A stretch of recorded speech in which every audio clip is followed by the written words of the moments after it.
So we're going to now begin our live workshop today. Thank you so much for joining. Lots of people joining today, which is lovely, from India as well. So as I said, today is our first of 5-part series focusing on differentiation and inclusion. And today we are focusing on how to adapt lessons to suit the needs of all my learners, which is really valuable and important. But we're taking a bit more of a deep dive today. Who is in my classroom and how can I make every student feel included? So in order to help answer this question today, we are joined today with our ambassador from India to help support this title today, to help share some more information on this too. Now, I'm sure for many of you that this would be a really important title for you to consider when it comes to your planning and your lessons as well. So to help answer this question, we have 3 objectives that we're going to be covering today. The first one that we're going to be covering is focusing on defining what inclusion means. Secondly, we're going to be focusing on outline and reflect on the importance of using language that supports all learners too. And finally, we're going to be looking at how can we create opportunities that supports inclusive classroom language for all learners. Now, as I mentioned earlier, our workshop, our Teach2030 workshop, is today co-hosted by one of our ambassadors today, and we are delighted to be joined by Shibangi. She is our ambassador from India. And thank you so much for sharing a little bit more about where you're joining from as well. So I'm going to give Shibangi a few moments today just to share a little bit more about herself and her role as well. Shibangi, would you like to unmute too? Yes, thank you so much, Priya. And greetings to all the participants. This is Shubhangi, and I'm from India. I'm also Teach2030 ambassador. I'm a German language teacher. I teach in school. I'm curriculum developer and also author. And I'm very happy to be a part of this workshop along with Priya. And I'm very happy to be, we are also including a very important topic in our teaching field about inclusion, education, and getting to know our students, to all the students. So I hope this is going to be a very fruitful for us and for everyone. Thank you so much. Thank you, Shibangi, and thank you for sharing a little bit more about yourself and also providing lots of support for our workshop today. So let's continue answering our first objective today. But before we do that, I have a question I'd like to ask you. And the question is the following. It's the foundation of today. How are people different? How are people different? To help answer that question, in the comment box, can you write down your answer? To help you, I've provided 3 answers so far: gender, age, and ethnicity as an example. So in the comment box, can you share other ways that people are different? I'll give you a moment just to share your responses. Thank you.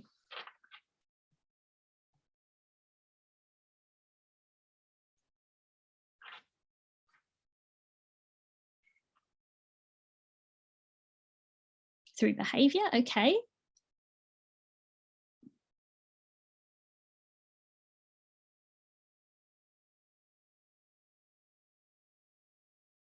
Thank you. In the level of understanding, perception, religion, education, experience, perspective, lots of different ways. Thank you so much for sharing that. Culture, language, thank you. And these can continue to go on, I'm sure. There are many different ways that people are different.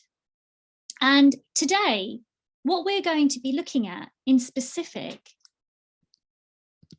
is focusing specifically on language. Why are we focusing on language? Well, it's the power and the use of language in classrooms to include all learners. So now we've got a little bit more of a foundation about what we're covering, about how people are different, focusing particularly on language, let's just revisit our title today again. You see, our title is particularly focusing on who is in my classroom and how can I make every student feel included. I've highlighted 3 areas specifically on this slide. So who is in my classroom is focusing on knowing your learners. Maybe it's ability range that we're looking at. Maybe it's about language that they speak. Every student is about focusing on all learners in your classroom. And finally, that word included. How can we make every student feel included? This can be through a range of different activities. So through planning your lessons, by having a range of different activities that you've planned for, and even through classroom discussion. So focusing on this area here, maybe this might be a reflective time to think about your classroom. Maybe you might have first-generation learners in your classroom, or even students from a tribal background as well, just to mention a couple there too. And how can we make all students feel included? So let's move on then. I would like you to look at this particular word here. It's called inclusion.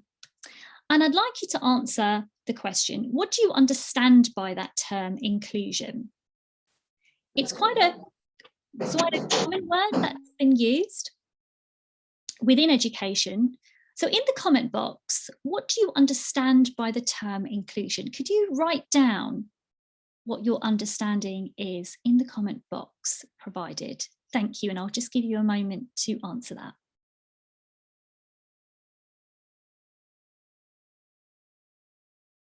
What do you understand by that term inclusion?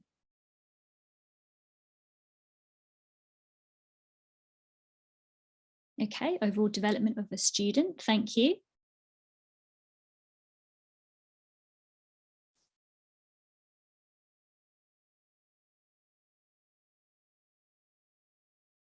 Everyone participates, has a voice, fantastic.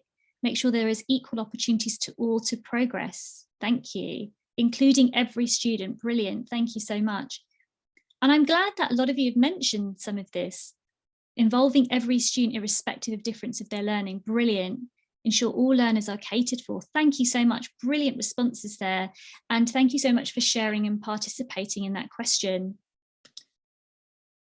But why is it that when we're using this term inclusion, how can we make sure that we include all learners in our classroom? And it's so pleasing to see that some of you already have a really good idea of that term inclusion. So let's just take a bit more of a visual on this as well. So we have 4 key words here: exclusion, segregation, integration, and inclusion. So let's have a look at all of these words and how they differentiate from the term inclusion. The first term, exclusion, is about denying access to some learners. The second, segregation, is about separating learners from the environment. The third could be integration, where we're having some learners into the mainstream classroom, but inclusion is really the shared vision to serve all learners in the classroom equally, which is a lot of what you have mentioned so far. So let's just deepen our understanding a little bit further. And Shubhangi is just going to share this term inclusion from what's been shared from the UNICEF website as well, which I think a lot of us can also connect with as well.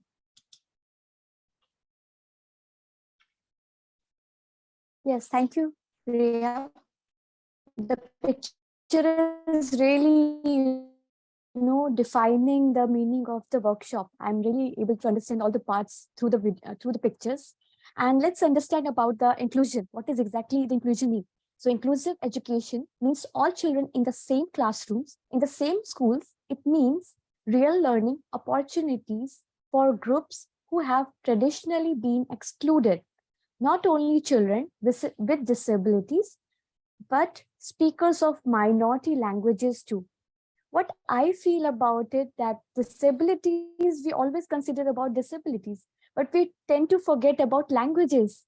That sometimes students get excluded because of the language language barrier also. So yeah, I believe that this will help the teachers to understand more about it. Thank you so much, Shubangi. I absolutely agree. And it's great that you've also mentioned that it's not just children with disabilities, but also all students as well, and all learners too. So now that we've got a bit more of a foundation of understanding that term inclusion of our first learning objective, let's move on to our second objective. Our second objective is, why is it important to include all learners though? Why is that so important that we do include all learners?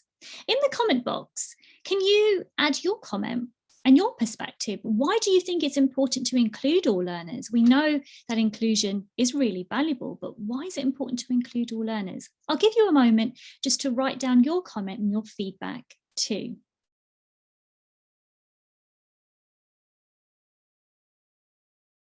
Why is it important to include all learners in your classroom? All can participate. Education is the right and everyone is supposed to have access to it. Thank you so much, absolutely. Maintain equality in the classroom. Equal opportunities, education empowers. Thank you so much. Any other comments that you can also write down? Why is it important to include all of our learners? Strengthen the abilities of all, absolutely. And this is really important, the ability of all students to work together and all students supporting each other as well, working alongside each other. Everyone is educated, we can move forward too. Thank you so much. And I think that these are all really valuable responses as well. So thank you for providing that. It's a few more that's come up as well. To achieve our objective or empowerment for all, as every learner is an individual and everyone must get an opportunity to explore and exhibit their abilities. And finally, we've got one here from Neha. Thank you so much, to make them understand the importance of teamwork as well. But it is this opportunity of understanding all learners, intercultural understanding, respecting one another as well. But our role as teachers is really important, because our role is to respond to that diversity in that classroom as well, and to support the needs of all learners too. So let's move on. Let's reflect a little bit more about our classroom practice and identify more about what's happening in our classrooms as well, through some of the spoken language that we might have as well, and how that could differentiate between other learners too. It could be things such as, what are your beliefs? Clever boy. Well, not everyone will know this. Midpoint, okay. And mode? What this can do is this can make learners feel different and excluded as well. So how can we shift this? What can we do as we can reflect on our classroom practice to support all of our learners in our classroom? So let's have a look at creating opportunities. This is our third objective today. Creating opportunities that supports all learners, looking at a classroom level. We have three strategies that we would like to share with you. The first and the third is what Shubangi will be covering today, and I'll be looking at the second one as well. So let's look at a classroom level, some of the opportunities. The first one, Shubangi will cover with you and discuss a little bit further about the first one. Shubangi, if you'd like to just unmute yourself at this point. Yes, thank you. Yeah, so point number one is start every lesson greeting students.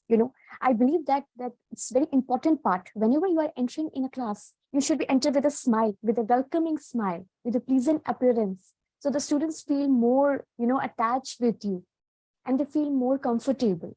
If I say that this could be a greeting, I mean, if you could greeting with the students at the door or at the start of your lesson, use a few words of encouragement,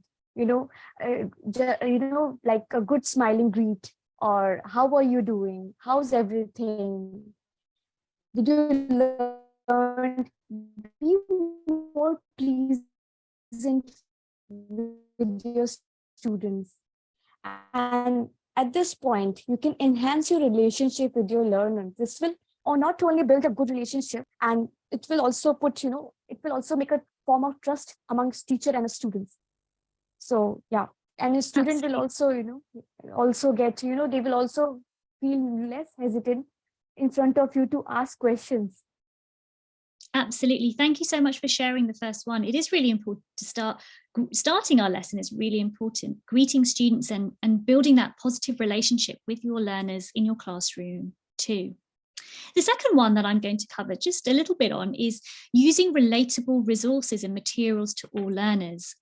So focus and reflect upon some of your resources. Are they reflective of all of your learners, and can they relate to all of your learners in your classroom? Are you adapting maybe some of those materials or images that can support all of your learners in your classroom too? And finally, elevate all learners' voices. Shubhangi will now cover this last strategy with you as well. So this is a final strategy. So elevate all learners' voices. Here you can use a practical strategy such as no hands up. This strategy can promote your learners to talk. And this is where, as a teacher, you can select students to make their verbal contributions. In turn, this will encourage active listening and offer, active listening between the peers and with the teachers, and can express their opinion, even challenge yourself. Even they can challenge yours. So no hands up can help, contributing more listening in the classroom. Thank you, Shubhangi. I think that's really helpful there. And let me just develop that a little bit further as well, because when we're talking about elevating all learners' voices, there is a particular practical active strategy called no hands up, where sometimes you might want to just, students might want to put their hand up to answer a question, but in this way, you ask no students to put their hands up, and you can pick certain students in your class as well. And this is a strategy that we cover in one of our courses, our Teach 2030 courses, called the Practical Active course as well, and where there are other strategies that we can use.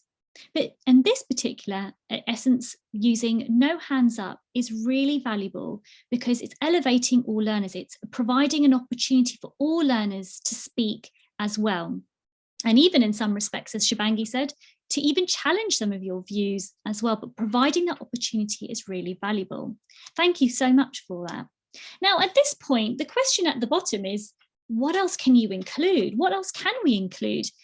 So what could you consider in your classroom at a level 2 that creates opportunities that supports all learners as well? I might just give you a moment just to consider something that you've done that you would like to add to the list that we provided here as well. What else might you want to include at the classroom level that you think can also include and support all learners?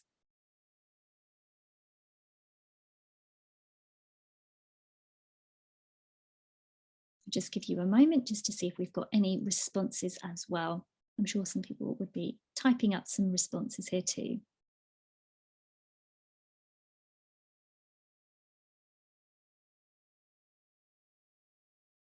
Positive motivation, great, thank you so much. Reinforcement, really good, thank you so much. Use multiple forms of assessments and discussion, brilliant, thank you. And these are just, three different ways to balance everyone's potential, really good.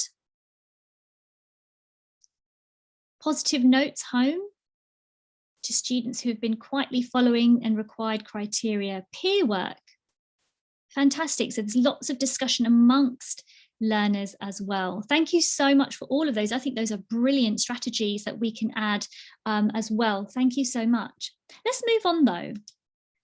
And we're moving on to the reflection towards the end. Thank you so much, Hugh, as well for your comments. Speak in their dialect. Thank you so much. Absolutely. Connect culturally, especially with Indigenous learners too. Thank you. And that's really important, even when you're greeting learners as well, to connect culturally with them as well. And really, I think this brings us to a really good point as well with all of your comments that you've provided in the comment box.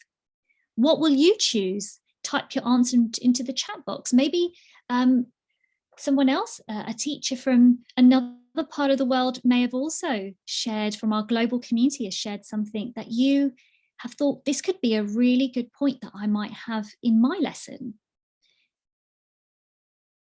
What would you choose? You can put yours into the chat box as well if you would like to consider something that you might consider in your planning as well. Thank you so much. Priya, can I add on something? Yeah, certainly. Yeah, what I feel is after this workshop that inclusion education can help the most silent students in the classroom.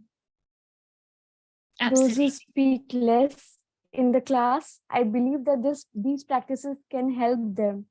Absolutely.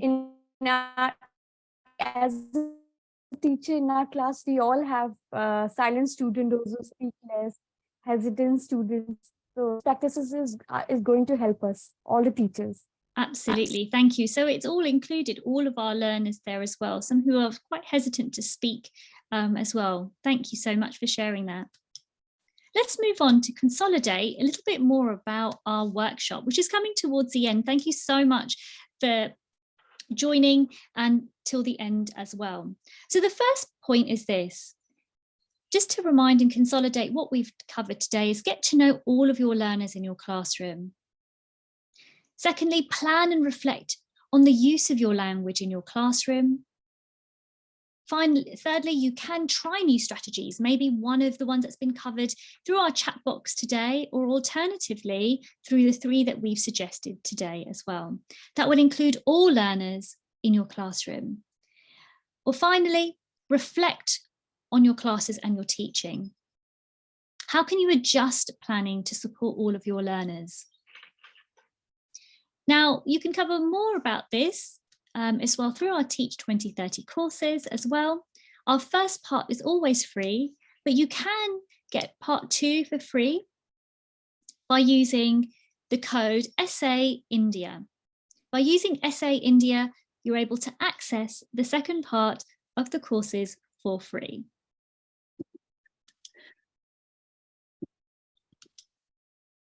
Priya, if it's okay, I've just dropped a link in the chat box. If everybody could just spare us 2 minutes to just click on the link and tell us anything that you like about our workshop today. Thank you so much to Shubhangi for co-hosting, and we'd love to know about any further ideas that people have for more of our fabulous workshops. Thank you so much.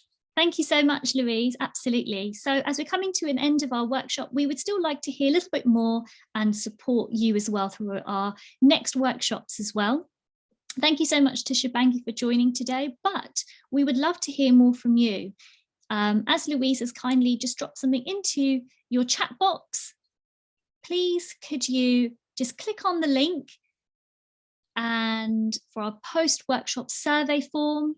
Thank you so much. It'll be really helpful for all of us to hear from you, which can help support our workshops in the near future as well. We'd love to hear from you as well. Thank you so much. And you can continue to develop your own teaching practice as well. Whether you join our courses, you can continue to join our 15-minute online workshops as well, or even join us through Facebook or YouTube as well. So thank you once again for all of you for joining today, participating too. We really appreciate it. We are delighted again to have Shubhangi join us through our workshop today. So thank you so much for all of your contributions today as well. We're coming towards the end of our workshop. Thank you so much. We'll be ending our workshop today. Please do click on the link provided in the chat box as well.